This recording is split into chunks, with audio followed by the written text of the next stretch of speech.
coordinateur de si on a présence au Fongola Orgaman, biso no soto ebi société Orgaman. Société moune, les Fongoman des autres. Si moi Orgaman, Péréco, au pêche maritime, au Roger Frère m'a détourné au bon. Péréco, qu'on soit là-bas Congo. Biso on est tout ça. Ceux qui balment, parce que biso c'est là à train. Donc on ne ça pas Congo, que ceux qui disent ça. En désordre. Fatibé. Attends. Comment il s'en a Congo na yo mususu. Pour ça to kaiti Congo poisson mais il s'appelle au coup. Il est pas si vivant. Cher combattant, et là on a solo politique et comme minga. Ba tu ya kinga kati, ba continuer sur beta qui est siri. Maintenant, ba comme il jouer na Madi. Madi na lobibo. Madi na lobibo. Alobi soki to décisionner tu sais qu'il dit pouvoir rejoindre la kinga tité biso ba congolais to ko imposer mutu na biso okosala yango na mayele ni il a pas civil ça va le soko na dit pas c'est peine ba tana na bibe ko na ubona olobi kete mais tu as des sila to ko imposer mutu na biso ko kota na manière ni il a pas civil mais quand tu vois na chef commandant tu sais que chef de l'état moko ya biso barangere passage na niveau ya poso na politique alobi tozokende na identification 2023 élection exacte chef combattant tokende na identification soki tosali d'ailleurs 2018 na 2023 mandat ya coronavirus Fatih Beto il faut récupérer il est pas si vivant on a chité L'invertisseur na Congo le coutateur sur combattant l'invertisseur baye na Congo oyo bawuti na Australie biso nyonso tolandi délégation nga ntango nabetaka lisolo ya bainvertisseur nasalaka blaki te naloba yango kuna na se ke NDC 5 ya baaméricain ezoya na Congo eye na Congo lelo baaustralien baye na Congo société wana babengi na industrie verte industrie verte ezosala misala mine abuo qui vivant il est bête viva viva viva viva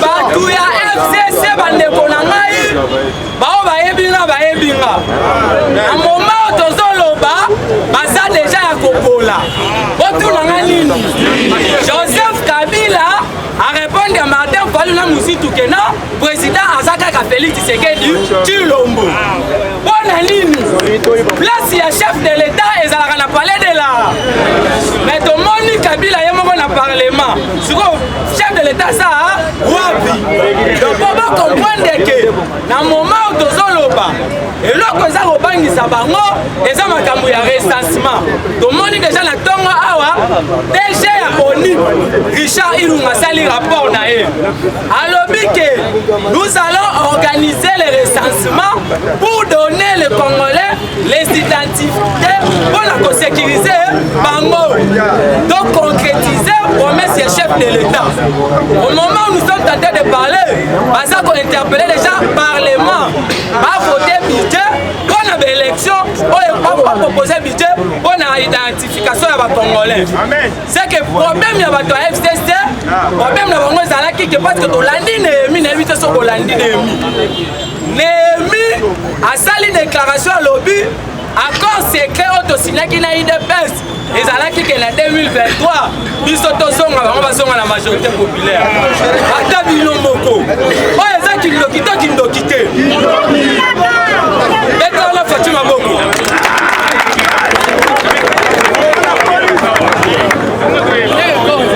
oyebisaki bango mokolo moko akolelawa toza na bande ya Néhémi l'accord que l'IDPS avait avec le PPRD ezalaki que l'IDPS a gagné la présidentielle comme Kabila a acquis la majorité falsifiée par Nanga.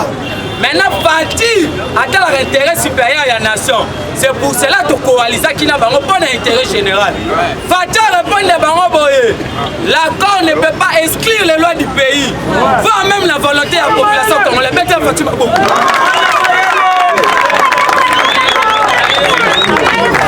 Donc, pour comprendre, à toi FCC, Baza Bandoki. Si on a mis le quoi, moi, Kassanji. asa na honte ya bakassayen professeur Mata répondre ngo ekasanji mukolo na bana repesa cours ya droit constitutionnel ngo ekasanji ezali na kingakati donc pour comprendre que non bato ya FCC baperdre déjà vitesse ya pouvoir Félix ayebisaki bango bokomesana papa nakosa bino te na 2023 j'ai même mama coupé élection ça avant que l'élection il faut recensement donc qui est congolais qui ne l'est pas parce que surtout qu'il y a une élection bien Claude Nyamouga Baroyate Tambo Baroyate Chadar n'en parlons pas donc on va perdre déjà vitesse à pouvoir dans l'année moi si il y a Bochab sénatrice entrée à Kolobakeno à l'IDPS et ça na éducation déficit éducationnel il y a bateau bazo finga maman Janine Mabunda pour mon aké les jours où Tambo Mambamile qui sénatrice goya moi ça Bocha bazala kawa donc mon Tambo Mambasali ba outrage au chef de l'État voire même le député Benga président inconscient à l'Assemblée nationale azala interpellé c'est une façon il y a balembisa bacombattre à IDPS mais biso tozala po toloba na bango vérité donc pour comprendre au moment où nous sommes en train de parler Fatia frappé fort bakomi koluka na dialogue eza te topesa mokonzi ya mboka confiance élection na 2023 eza te non tokomi na 2023 te bozowelela nini donc abimisa la mère mende ya UDPS a interpellé article 70 dès qu'il n'y aura pas les élections Fatia restera au pouvoir jusqu'à l'installation du nouveau président élu donc on utilise la constitution oyo. Donc pour comprendre que Fatia a destitué Kabila na pouvoir na union sort. Bandeko Fatia a été clair en États-Unis. Le président Fatia Lobaki, nous allons déboulonner le système et non la personne. Dans le système Kabila, il y a les détournements, la fraude, le blanchissement des capitaux. DG Saïba, membre de la famille à Kabila, Moutabana Robiki Saïb, ministre de la justice au Vote Kolombola. Parce que procureur de la cassation a Senga Ekala. Mais les lots, déjà ça aux arrêts, directeur financier, il y a Vodacom aux arrêts.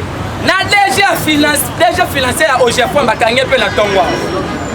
Pour vous comprendre que non, état de droit est pour nous douter. Il chef de police judiciaire et ça les rapports. Namoy, va coûter plus de 507 milliards de francs congolais. Na projet de bancarisation ya Matata Mponyo partagé par 10 personnes. Donc bandeko na ngai Matata Mponyo le raté à l'élire. À lobby, chef de l'État ont ça la chasse aux sorcières.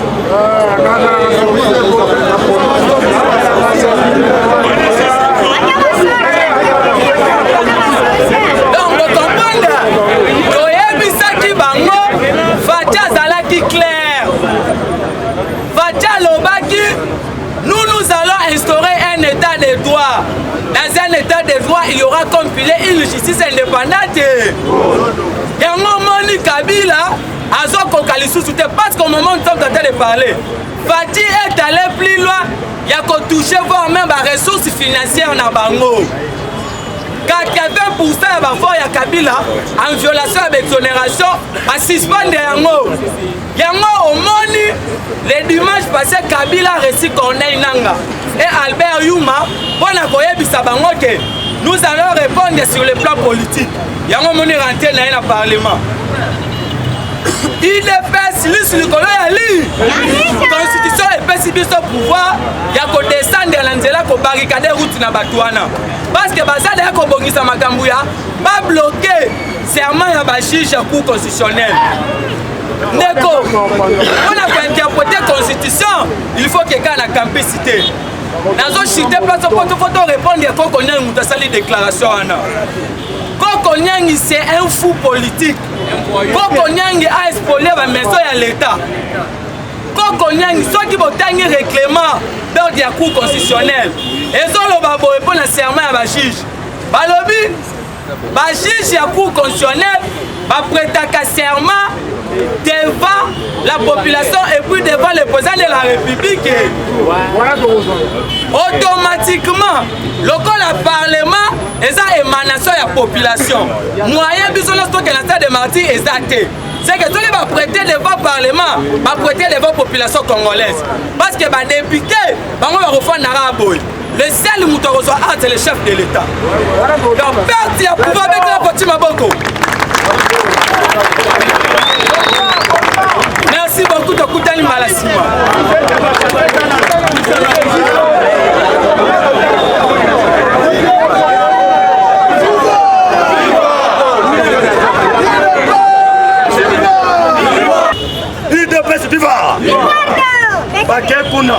Bayambi Joseph Kabila. Okoyoka les dessous des cartes. Rencontre médiation entre Sassou Nguesso et Joseph Kabila. Réponse Fatia Pessi. Nani Kabila, il bosse à Sassou Nguesso. Deux PS, viva! Viva! Fatima! Politique en minute de commission Nicolo. FCC en panique. Présence, il y a Joseph Kabila dans le Parlement. Il y a des messages qu'on a développés en tant que politicien. En premier plan, présence de Kabila dans le Parlement, c'est un message pour la bataille. Baye que poste pour Pesanga, grade pour Pesanga est en côté. Place dans le Parlement. Deuxième message. Domoni a rencontré le groupe parlementaire. Parce que dimanche, il y a une réunion.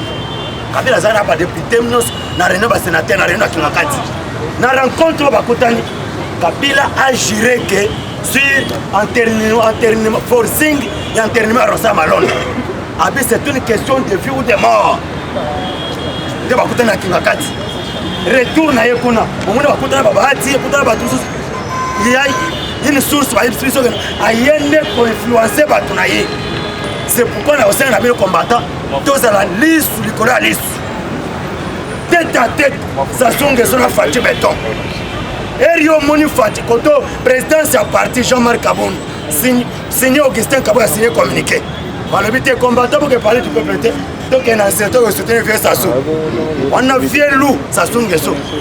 Aïe, bah, quand on est dans mon travail, on a un message au Sassou Nguesso. La médiation est un lobby entre Joseph Kabila. Parce que mon arrestation, monsieur, Bastien Saïba, on a un chef frère. Azali Bokilo, il y a un ennemi Moulania.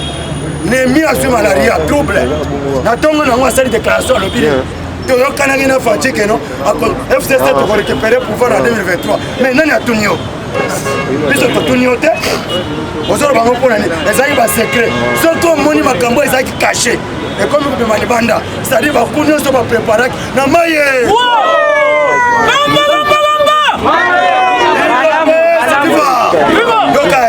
Fatima, réforme de slogan, Fatima. Politique ni Fatia Enango. Papa, politique à silence social. FCC le but, Félix a commis téti, a commis dictateur. Depuis 150 nominations. Nous avons vient à manette. Vous voyez bien? Gilbert Kanko. La nomination territoriale bientôt. FCC, il y a un organisé l'élection. On connaît la Tiwa, mon frère. C'est là où on shit, il y a FCC. Déclin. Il y a FCC dans la politique là-bas. Pour que la politique, tout le temps, ils ont blagué. Faut garder silence, mais à travailler qui toque au colloque parce que Borni les obétants. Ça se trouve que c'est Fatcheni. Et nous avons dans la déclaration, ça se trouve que ce n'est pas Sassou. Azobanin, Abi, il est le futur notre chef. Futur chef, Abi, dans quelques heures, il sera notre chef. Le président de l'Union africaine. Abi, mais c'est un dossier, nous sommes en Libye. Acha, on a mis à Fatcheni. Bête, mon service, on va vous connaître.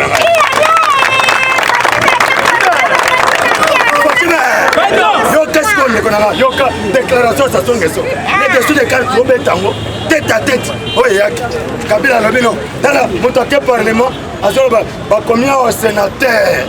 Il a fallu qu'on puisse ajouter ici sénateur à vie. Sénateur à vie. Qui en palpite. Mabunda Var, maman Mabunda Var même, à perdre poste naïe, à sur place à Katikat, on est battu pour la Katikat, il y a un patron place. C'est la toute première fois, il y a un sénateur, la tapis rouge. Vous avez un sénateur comme un sénateur. Yo qu'est-ce qu'on est là autour de l'État? Et donc on est une espèce de panique. Kabila, Azo bisa papa ça tout boye. Azo il bisa papa ça tout que tu kana kina fatia Azo islama pouvoir en 2023. Yo qu'est-ce qu'on déconne là?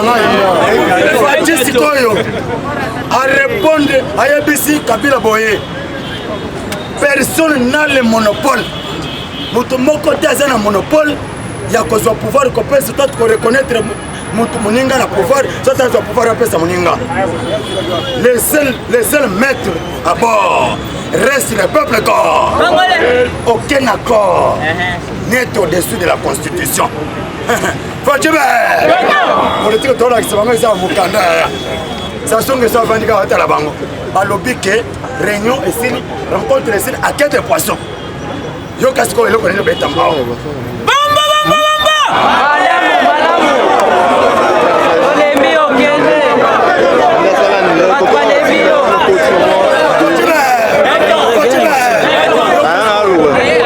Quelque part. Yaya Kolanda. S'il vous plaît. Kolanda ya. Yoka ya. Yoka, s'il vous plaît. Yoka Sko. On a dit déjà déclaration. Il y a félicitations à Edman Cohen. Fatia tout considéré l'exonération. Et puis c'est important le commerce entre les États-Unis et la RDC.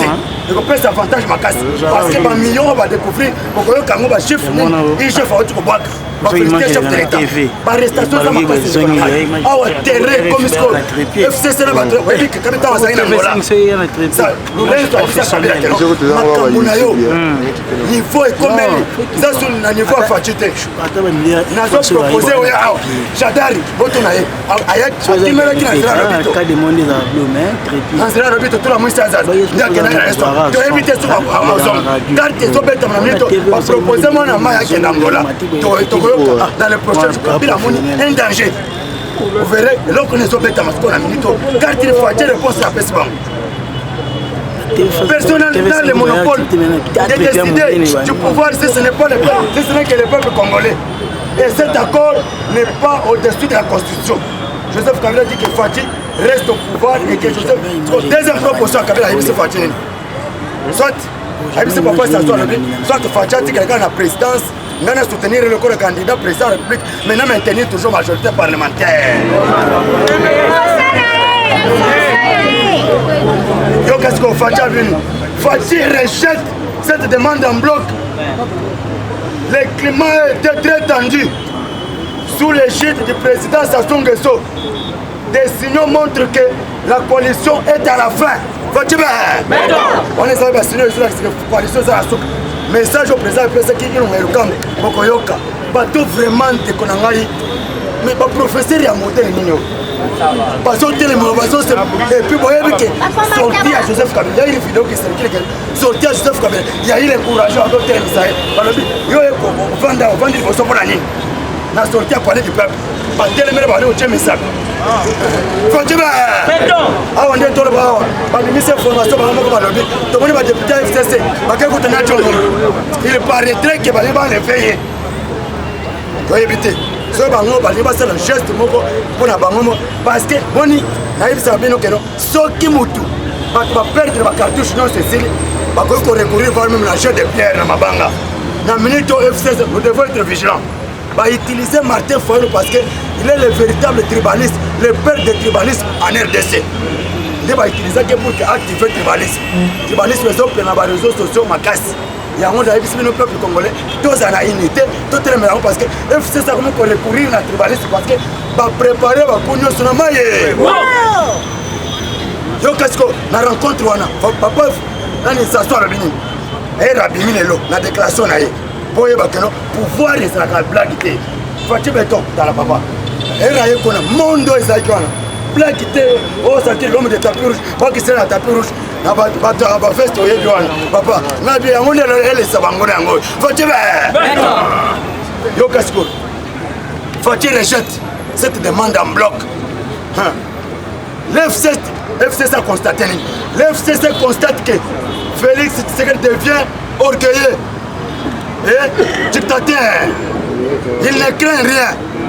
Grâce à ces 150 nominations et la démission du président Benoît Luamba pousse Félix Tshisekedi à devenir dictateur. Il ne craint plus rien. Qui vivra veiller sans majorité parlementaire, mais avec l'armée, la police et la justice sous son contrôle, Félix Tshisekedi alias M. Fatou Beton devient insaisissable. Moi aussi, je suis là-bas quand ils allaient. Je suis comme maître du terrain. Je suis appelé matière. Oh, il a travaillé pour l'associer le peuple congolais. Nous avons un parlement, nous avons un gouvernement. On est en matière tout de suite. L'autre, il a une déclaration à Bango. Par le biais de session, ça reste une session budgétaire. Biso, liste de Colanine. Nous avons contrôlé, nous avons fait Bango. Bien, nous avons 500 députés. Mais Biso, nous avons des députés.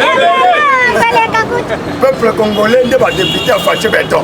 C'est pour ça que Fatou a 5 ans. Donc, d'abord, Fatou a quitté moi je ferai que ce que le peuple m'a demandé de faire.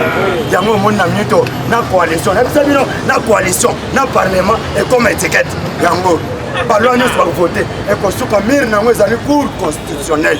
La minute va bloquer na niveau de la blague. Comme le président parlement debout. Oh, va finir madame Jeanne Mabou. Mais bien pour finir le chef de l'État. Ah oh. Bien to finir gâté. Bien son de vérité. Il y a un moment de fatigue. Là ici non de Korangai. Fatigue ça contre moi. Mutumoko soit à FCC soit à Nanité. Tout politicien congolais et loco et cause à la contre les alliés état de droit. Patience ça va aux arrêts. Directeur Ani à Vodacom. On va ça commencer. Par là les balamu qui va mater $6. Aux arrêts, Bakangi déjà, déjà aux arrêts. Donc la minute état de droit comme vous contrôler. Il y a une politique, quand je juge un politicien dans ma lobaté, dans le geste. Fatia Lobi, je ne peux pas finir dans le passé. Même si on va que dans le passé au Ibak. La minute va Lobi, ma bancarisation. Depuis 2011, si les lots, on s'est engagé. Il y a un paiement et il y a pas contrôlé 507 millions, 1 milliard de francs congolais. Oui, ils ont coulé dans la bancarisation. Maintenant, tampon est bientôt aux arrêts. Oui, puis c'est place aux arrêts. Nicolas, vous avez un dossier belé. Dossier pour Kangalons, quand la télé chef faisait qui t'a bonne. Pour Kangalons, il y a une exonération Fatia Nile. Pas taxe, non sur la barrière, non sur la zéro longue. Pas taxe, n'a pas ni. Ah, on a mis le temps là-bas. Nani n'a pas bani ba conteneur ba kanga qui na roof. Et ça ni colonne en combattant. N'a pas poisson bani ba comme auto nani colonne en ya on est dans la matière bloqué. So can on a condamné que ça yende colonne en au banda 2013 ba taxe na bepo. Il faut foutre en les lots. Il faut frapper. On a des politiques qui ont été en Mukanda. Combattant, il y a une déclaration, papa Sassou-Nguesso. Vous voyez que Sassou-Nguesso, c'est un vieux loup. Et puis Congo, Brazzaville, Congo, Kinshasa, c'est pas contre 8 heures, contre 8 heures. Donc, on faut pacifier avec confiance. C'est là où la déclaration est. Sassou-Nguesso a venu. J'ai vu l'esprit du Père en Fils. Je salue la détermination du président Félix Antoine Tshisekedi à rétablir un état de droit et sa ferme décision contre le pillage des ressources de l'État.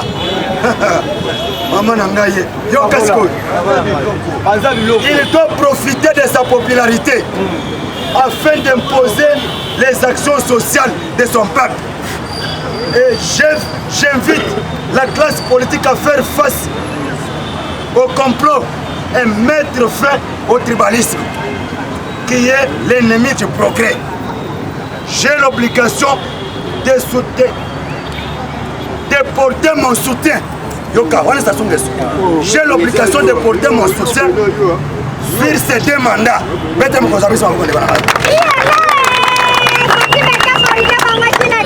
Car il est comme un fils pour moi, mais il est président. Et j'espère qu'en 2021, dans quelques mois, il sera notre président en exercice de l'Union africaine. Il est David de la RDC. Donc un David ne recule jamais face au combat. Bongo, 4 micros.